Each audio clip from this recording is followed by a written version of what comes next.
பாவத்தின் சுமையிலிருந்து கட்டவிழ்த்தல் அல்லது விடுதலை. பாவத்தின் சுமையிலிருந்து விடுதலை அல்லது கட்டவிழ்த்தல். சரிங்களா? இதை பத்தி நம்ம என்ன பண்ண போறோம்? இன்றைய நாள், இந்த ஓய்வு நாள் இன்றைக்கு நம்ம என்ன பண்ண போறோம்னாக்கா சிந்திக்க போறோம். சரிங்களா? ஃபர்ஸ்ட் இந்த தலைப்பை பாருங்க, தலைப்பை பாருங்க, பாவத்தின் சுமையிலிருந்து கட்டவிழ்த்தல்.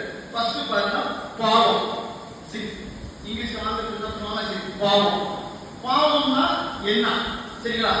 பாவம்னா என்ன? இந்த பாவத்தினால் என்ன விளைவு நேரும்? பாவத்தினால் என்ன விளைவு நேரும்? பாவத்தில் இருந்து எவ்வாறு விடுதலை அடைவது? நீங்க பாத்தீங்க, பாவத்தின் சுமையிலிருந்து விடுதலை. சரிங்களா? அந்த பாருங்க, பாவம்னா என்ன? இந்த பாவம் செய்வதனால என்ன விளைவு நமக்கு நேரும்?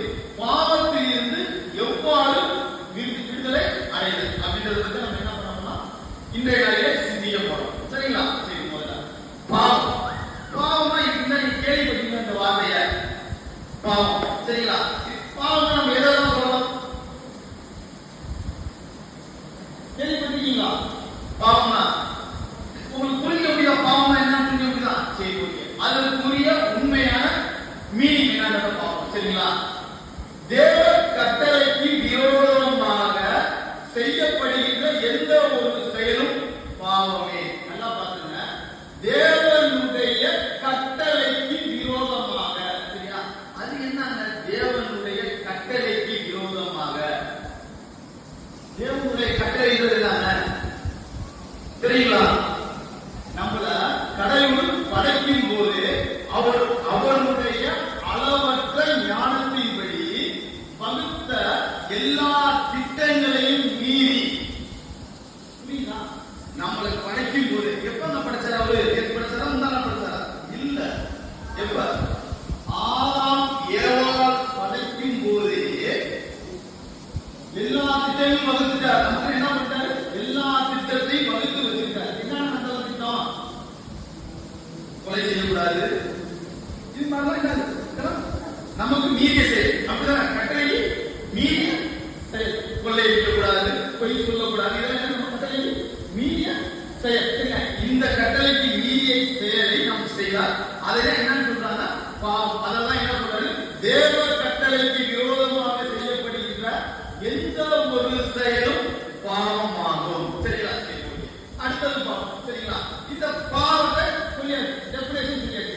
இந்த பாவத்தை குறித்து நம்முடைய பரிசுத்த வேதகமம் என்ன? பரிசுத்த வேதகமம். இந்த பரிசுத்த வேதகமத்தை எழுதினாக்கா கிட்டத்தட்ட பாவங்களை குறித்து எந்த இடத்துல சொல்லியிருக்கீங்க? நிறைய இடத்துல சொல்லி, அதுல முக்கியமா எந்த இடத்துல பாத்தீங்கன்னா ஒரு 7 அதிகாரம் நான் உங்களுக்கு சொல்றேன். சரிங்களா? 7 அதிகாரம் சொல்றேன். முதல் அதிகாரம் 1 யோவான் 3ஆம் அதிகாரம் 4வது வசனம்.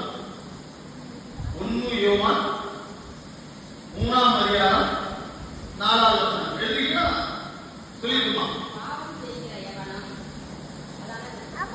1 யோவான் 3:4, 3ஆம் அதிகாரம் 4வது வசனம். நியாய பிரமாணத்தை மீறுவது பாவமாகும். நியாய பிரமாணம். சரிங்களா? நியாய பிரமாணம் என்ன? கடவுள் நமக்கு என்ன கொடுத்துருக்காரு? கட்டளை கொடுத்துருக்காரு. பார்த்தீங்களா? கொடுத்துருக்காரா இல்லையா? தெரியுமா நமக்கு? அந்த கட்டளைகளை மீறினால் என்னவா? பாவம். அடுத்தது பாருங்க வசனம். அதே 1 யோவான் 5ஆம் அதிகாரம் 17ஆம் வசனம். கேட்டீங்களா? 1 யோவான் 5ஆம் அதிகாரம் 17ஆவது வசனம். கேட்டீங்களா? சொல்லிருமா? நானே அனுமதி எல்லாமே பாவம். அனுமதி எல்லாமே பாவம். அது என்னங்க அனுமதி? நமக்குள்ள என்ன பார்ப்போம்? சாதிமை பார்ப்போம், பெண் அடிமைத்தனம் இருக்கும். சரிங்களா? அடுத்தது என்னது? உயர்ந்தவன் தாழ்ந்தது, ஏற்றத்தாழ்வு. இது எல்லாமே என்னன்னா அநீதிதான். இது அனுமதி செய்தா? நான் சொல்லல. யார் சொல்றா? வேத பாடம் சொல்லுது. நான் சொல்ற ஒவ்வொரு எக்ஸாமுமே எதுவுமே நான் சொல்லல, எல்லாமே வேத பாடம் சொல்லுது.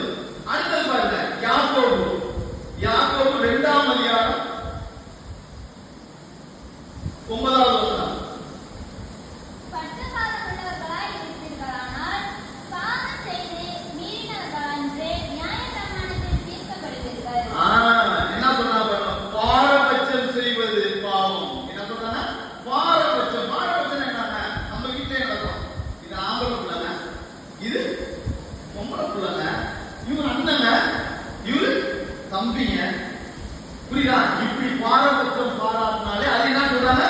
பாவம். சரிங்களா? அடுத்தது பாருங்க, அதே யாக்கோபு 4ஆம் அதிகாரம் 17ஆம் வசனம். 4ஆம் அதிகாரம் 17ஆம் வசனம்.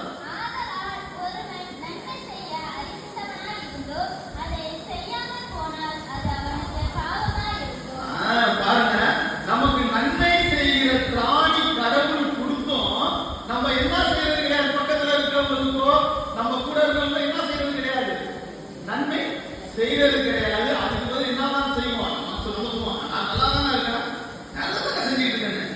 ஆனா சுத்தி இருக்கவங்களுக்கு தான் தெரியும் என்ன செய்யறது. அதுதானே அவங்க அப்படி செஞ்சுட்டாரு, பார்த்துக்கோமா. அப்ப நமக்கு கடவுள் என்ன கொடுத்திருக்காரு, நன்மை செய்கின்ற தானியை கடவுள் கொடுத்திருந்தாலும் அதை செய்யாமல் போனால் அது என்ன சொல்றாரு, பாவம். சரிங்களா? அடுத்தது 5வது நீதிமொழிகள் 21:4. 21:4. மேட்டின்மையான பார்வையும் அகந்தையான மனமும் துன்மார்க்கன் போடும் வெளிச்சமும். என்ன சொல்றாரு, பாவம். மேட்டின்மையான பார்வை. அது என்ன மேட்டின்மையான பார்வை? நான் பெரியவங்க, நான் தான் ஊரே பெரியாரு, உங்களை யாருங்க சின்னப்பட்ட குற்றம் தான். நம்ம நான் என்ன அவங்களை மதிக்கணும், நான் எப்படி இருக்கேன், சரிங்களா? இதுதான் சொல்றாரு, மேட்டின்மையான பார்வை அகந்தையான மனமும் இருந்தார். சரிங்களா? அது என்ன சொல்றாரு, பாவம். 6வது நீதிமொழிகள், அதே நீதிமொழிகள் 24:9 எடுத்துங்க. தீய நோக்கம் பாவமாகும். எவ்வளவு பெரிய எக்ஸாம்பிள், பாவம். இந்த பாவத்துக்கு பாருங்க எவ்வளவு எக்ஸாம்பிள் தராரு பாருங்க. தீய நோக்கம் பாவம். நம்மளுடைய நோக்கம், நம்மளுடைய சிந்தனை ஒவ்வொன்றும் தீயதாக இருந்தால் அது என்னவா இருந்தா பாவமாக உள்ளது. அடுத்தது பார்த்தீங்கன்னா ரோமர் 14:23 எடுத்துங்க. விசுவாசத்தினால் வராதது பாவம். நம் ஆண்டவரிடமிருந்து பெறக்கூடிய ஒவ்வொன்றும் எப்படி இருக்கணுமா, விசுவாசத்தோடு பெற்றுக் கொள்ளணுமா. ஐயா எனக்கு உடம்பு சரியில்லையா, குணப்படுத்துங்க. சரிங்களா? டாக்டர் போனாங்க, ஊசி போட்டாங்க, சரியா போச்சுங்க. அதுவா கடவுள் மேல எப்படி இருக்கணும், முழு நம்பிக்கையோடு விசுவாசத்தோடு பெற்றுக் கொள்ளக்கூடியது எல்லாமே.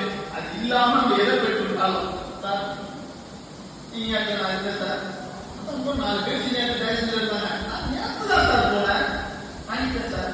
அதெல்லாம் என்னன்னா பாவம். அது எல்லாமே என்னன்னா பாவம். சரிங்களா? இப்ப என்ன சொல்றாங்க எல்லாமே, சரிங்களா? எத்தனை சொல்லிட்டேன், 7 சொல்லிட்டேன். எதை சொல்லிட்டேன், 7 சொல்லிட்டேன். முக்கியமான பாவத்தை குறித்த வேத கமம் சொல்லக்கூடிய என்னது பாவங்கள். சரிங்களா? சரி, ஓகே. நெக்ஸ்ட் உங்கள்கிட்ட ஒரு ஃபர்ஸ்ட் क्वेश्चन கேக்குறேன். இந்த 7 வேத படத்துல என்ன பண்ணணும், பரிசா சிந்தனை பண்ணணும். சரிங்களா? First question. சரிங்களா? முதல்ல பாவம் எப்போது தோன்றுச்சு? ஆதாம் ஏவாள் தான் தோன்றுச்சு. சரிங்களா? அப்படிதான் தோன்றுச்சா? முதல்ல ஆதாம் ஏவாள் என்ன இருந்துச்சு, பாவம் தோன்றுச்சு. எப்படி அது தோன்றுச்சு? என்ன சொல்றாங்க? ஆமா, அத என்ன பண்றாரு, தேவன் சொல்றாரு இதை புசிக்க வேண்டாம்னு சொல்றாரு, அதை தொட வேண்டாம்னு சொல்றாரு. சரிங்களா? அதாவது ஆதியாகமம் என்ன இருக்குன்னா, ஆதியாகமம் 3ஆம் அதிகாரம் 3வது வசனத்தை எடுத்துங்க. 3ஆம் அதிகாரம் முன்னாடியே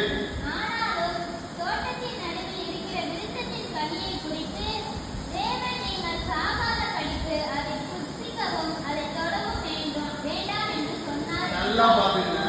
தேவன் என்ன சொல்லியிருக்காரு, அந்த வார்த்தை நல்லா கவனிங்க. சாகாதபடி, எப்படியா சாகாதபடி கனியை புசிக்கவும் வேண்டாம், தொடவும் வேண்டாம். நல்லா பாத்துங்க, நல்லா சிந்திங்க. இந்த இடத்துல கடவுள் நம்மளை படைக்கும் போது மரணம் என்பது ஒன்று இல்லை.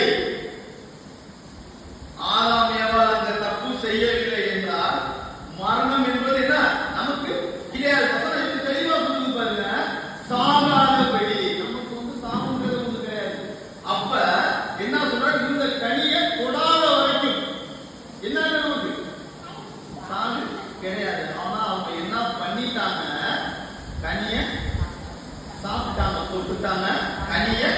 சாப்பிட்டாங்க. இப்ப அவங்க என்ன செஞ்சிட்டாங்க? மீறிட்டாங்க. அதான் சொன்னேன், கட்டளை என்ன பண்ணிட்டாங்க? மீறிட்டாங்க. இப்ப என்ன செஞ்சாங்க? பாவம் செஞ்சிட்டாங்க. இப்ப என்ன மாறிடுச்சு? சாராம இருந்தவரும் என்னவா மாறிடுச்சு? நம்ம மரணம். பாவத்தின் சம்பளம் என்னவா மாறிடுச்சு? மரணமா மாறிடுச்சு. பாவத்தின் சம்பளம் இப்ப என்னவா மாறிடுச்சு? மரணமா மாறிடுச்சு. சரிங்களா? தொட வேணாம்னு சொல்றத சாப்பிட்டாச்சு. இப்ப என்ன வந்துச்சுன்னா மரணம் வந்துச்சு. சரிங்களா? நெக்ஸ்ட் அதே மாதிரி என்ன பண்ணீங்கன்னா 2 சாமுவேல் 12 12ஆம் அதிகாரம் 1 முதல் 14 வசனங்கள். 1 முதல் 14 வசனங்கள். சரிங்களா? சரி, அது பெரிய வசனமா இருக்கும். நானே சொல்லிடுறேன். 2 சாமுவேல். சரிங்களா? சரி, இந்த 2 சாமுவேலை நம்ம பார்க்கும்போது இதை யாரை பத்தி சொல்லியிருப்பாங்கன்னு பாத்தீங்கன்னா, ஒரு முக்கியமானவரை பத்தி சொல்லியிருப்பாங்க. கர்த்தருக்கு பிடித்த பழைய ஏற்பாட்டிலே கர்த்தருக்கு பிடித்த ஒரு நபர் யாரு? Very good. சரிங்களா? யாரு? தாவீது. சரிங்களா? இந்த தாவீதை குறித்து தான் என்ன சொல்லியிருப்பாங்க? இந்த 2 சாமுவேல் 12ஆம் அதிகாரம். சரிங்களா? சொல்லியிருப்பாரு. சரிங்களா? தாவீது. சரிங்களா? தாவீது என்ன பண்ற? அதிகாரம் அவர் பாவம் செஞ்சாரா? கர்த்தருக்கு ரொம்ப பிடித்தமானவர் யாரு கேட்டீங்கன்னா தாவீது தான். சரிங்களா? அதனால என்ன பண்றாரு? கர்த்தர் அந்த தாவீதை பன்மடங்கு உயர்த்துறாரு. பெரிய கொஸ்டின். ராஜாவை அவர் அழகு பார்க்கிறார். சரிங்களா? பல தேசங்கள் அவர் கைக்குள்ள கொடுத்துருக்காரு. சரிங்களா? ஆனா அந்த தாவீது தனக்குள்ள ஒரு அதிகாரம் வந்தவுடன் அந்த அதிகாரத்தை விஸ்போகம் பண்றாரு. என்ன சார் பண்றாரு? அவர் என்ன பண்றாரு? யாரோட மனைவி? உசியா தன்னுடைய நண்பனுடைய மனைவி மீது இச்சை கொள்கிறார். எப்படி? எல்லாரும் போருக்கு போயிட்டாங்க. போர் கேள்விப்பட்டிருக்கீங்க. போர்னா யார் தலைமையில் நடக்கும்? அந்த நாட்டினுடைய மன்னன் தலைமையில் நடக்கும். ஆனா இந்த போருக்கு அங்க யார் போல? தாவீது போல. யார் போல? தாவீது போல. அவர் எங்க இருக்காரு? அரண்மனையில இருக்காரு. அவருடைய நண்பர் உரியா மனைவியை எப்படி இருக்காருனாக்கா இச்சையுடன் இருக்கிறார். அப்ப இத பாத்தீங்கன்னாக்கா இதை பத்தி யார் எச்சரிக்கிறாங்கன்னா நாத்தான் தீர்க்கதரிசி எச்சரிக்கிறாரு. தாவீதே, நாத்தான் தீர்க்கதரிசி, தாவீதே நீ பண்றது தவறு அப்படின்னு எச்சரிக்கிறார். அப்படி எச்சரிச்சும் யாரும் கேட்கல. தாவீது உடனே நாத்தான் கோபம் தான் வருது. நீ யார்? நான் யாரு? மன்னன். சகல அதிகாரம் நான் எச்சரிக்கையா அப்படின்னு நாத்தான் கோபம் சொல்கிறார். ஆனா அதுக்கப்புறம் தாவீது தேவை என்ன ஆச்சு? ஆசனால போயிட்டார். இருந்தாலும் கடவுளுக்கு மிகவும் பிடித்தவர் என்பதால் பிற்காலத்தில் தாவீதை கடவுள் மன்னித்தாலும், ஆனா ஒரு வார்த்தை சொல்றாரு, தாவீதே நீ எனக்கு என்ன கட்ட வேண்டாம்?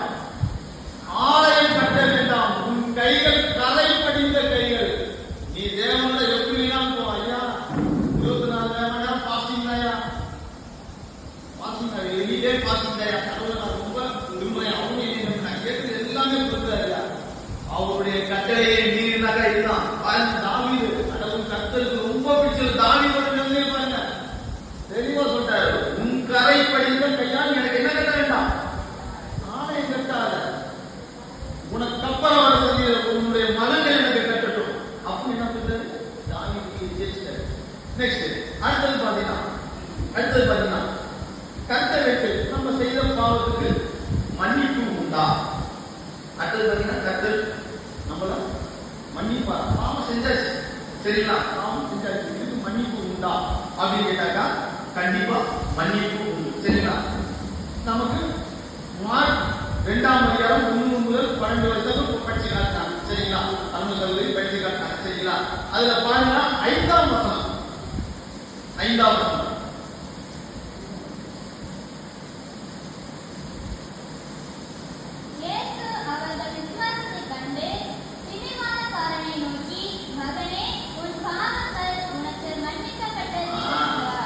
என்ன சொல்லியிருக்காரு? நீ பாவம் செஞ்சாலும் ஆனா மன்னிப்பு யார் மூலியமா? நமக்கு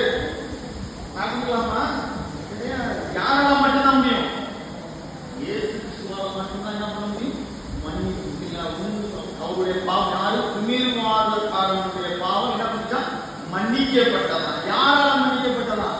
இயேசு கிறிஸ்துவால. என்ன பண்றாங்க? கப்பர்நகூம் இடத்துல அவர் இருக்கிறாரு. அப்ப என்ன பண்றாங்க? இந்த திமிர்வாதக்காரனை கொண்டுட்டு போறாங்க. உள்ள நுழைய முடியல, எல்லா கும்பல் எது வழியால போறாங்க? மேல் வழியால போறாங்க. உள்ள உள்ளுக்குள்ள நுழைய முடியல, எட்டு ஆக முடியல. சரிங்களா? மேல் வழியால பிச்சாவுக்குள்ள இயேசு பார்க்க போறாங்க. அப்ப இந்த இடத்துலயும் பாருங்க, அது எதனால தெரியுமா அவர் மன்னிச்சாரு? விசுவாசம். நான் சொன்னேன், எப்ப சொன்னேன்? 7ஆவதா சொன்னேன். விசுவாசத்தினால் வராது பாவம். விசுவாசத்தினால் வராது பாவம். நான் சொன்னேன் 7 பாவம் வரிசையா சொல்லியிருந்தேன். லாஸ்ட் பாருங்க, ரோமர்ல சொல்லியிருந்தேன். சரிங்களா? விசுவாசம் வராது பாவம். அப்ப இந்த இடத்துல என்ன பண்றாங்க? விசுவாசத்தோட அவர் கொண்டு போய் திருவாரூர் என்ன பண்றாங்க? அந்த ஊர் மக்கள் கொண்டு போய் வைக்கிறாங்க. என்னங்க இவனை கடவுள் என்ன பண்ணுவாரு? கண்டிப்பா என்ன பண்ணுவாரு? ஏசு என்ன பண்ணுவாரு? மன்னிப்பார் என்று நம்பி கொண்டு போறாங்க. அந்த இடத்துல என்ன பண்ண? பாவம் மன்னிக்கப்பட்டது. அதேதான் சொன்னாங்க. உங்களுக்குள் பாவம் இருந்தால் யார் அறிக்கணும்? கர்த்தராகிய இயேசு கிறிஸ்துவை அறிக்கையிடுங்கள். சரிங்களா? மன்னிக்கப்படலாம். சரிங்களா? நெக்ஸ்ட் அடுத்தது பாத்தீங்கன்னா, அவர்கள் விசுவாசத்தை, சரிங்களா? மார்க் 2:5 அவர்கள் விசுவாசத்தை கண்டு திமிர்வாதக்காரன் உன் பாவங்கள் உனக்கு மன்னிக்கப்பட்டது என்று இருக்கிறார். சரிங்களா? இதுல நமக்கு என்ன தெரிவிக்கிறோம்னா, நம்மளுடைய பாவம், சரி, நம்மளுடைய பாவங்களை வைத்து விடுதலை செய்ய முடியும். யாரால் மட்டுமே முடியும்? இயேசு கிறிஸ்துவால் மட்டும்தான் என்ன பண்ண முடியும். ஓகே, இப்ப நம்ம பாத்தீங்கன்னா இந்த தலைப்பிலிருந்து நம்ம என்னென்ன பார்த்தோம் பாத்தீங்கன்னா, சரியா? இந்த தலைப்பு என்ன சொல்லியிருந்தா? பாவத்தின் சுமையிலிருந்து விடுதலை. பாவம் தான் என்னன்றதை பார்த்தோம். பாவத்தின் விளைவு என்னதான்? பாவத்தின் விளைவு என்னதான்? மரணம் தான். சரிங்களா? இந்த பாவத்திலிருந்து விடுதலை அடைய வேண்டும் என்றால் நம்ம யாருக்கு தான் போகணும்? ஆண்டவராகிய இயேசு கிறிஸ்துவுக்கு தான் போகணும். சரிங்களா? பாவத்தின் சுமையிலிருந்து விடுதலை பெற வேண்டும். கர்த்தருடைய சமூகத்தில் 3 காரியங்கள் நீங்கள் அறிய வேண்டும். 3 காரியம். யாரும் சொல்ல முடியுமா? என்ன நான் பிறந்த இந்த வயசு வரைக்குன்னா பாவம் ஒண்ணு கூட செய்யல சொல்ல முடியுமா? யாராச்சும் ஒருத்தவங்க மைசெல் முடியுமா? இல்ல. ஆண்டவருக்கு மட்டுமே தெரியும். ஆண்டவருக்கு மட்டுமே தெரியும். சரிங்களா? அப்ப அது என்ன சார்? 3 அறிக்கை. நான் பாவி என்பதை ஒப்புக்கொள்ள வேண்டும். யாருமே கை கொடுக்கல. அப்படிதான் நான் கேட்டேன். பிறந்ததுல இருந்து யாரும் சொல்ல முடியாது. நான் பொறுப்பாம செய்யறேன். அப்ப உங்களுக்குள்ள இருக்கு. அப்ப நாம் பாவி என்பதை என்ன சொல்லணும்? முதல்ல ஒத்துக்கொள்ள வேண்டும். நெக்ஸ்ட், கடவுளிடம் இயேசு கிறிஸ்துவுடன் பாவ அறிக்கையிட வேண்டும். நம்ம என்ன பாவம் செஞ்சோமோ அந்த பாவம் என்ன பண்ண வேண்டும்? அறிக்கை செய்யப்பட வேண்டும். 3வது, யாருக்கு பாவம் அல்லது யாருக்கு தீங்கு செய்தோமோ அவர்களுடன் என்ன செய்ய வேண்டும்? ஒப்புரவு ஆக வேண்டும். அவர்கள் என்ன ஒப்புரவு ஆக வேண்டும். சரிங்களா?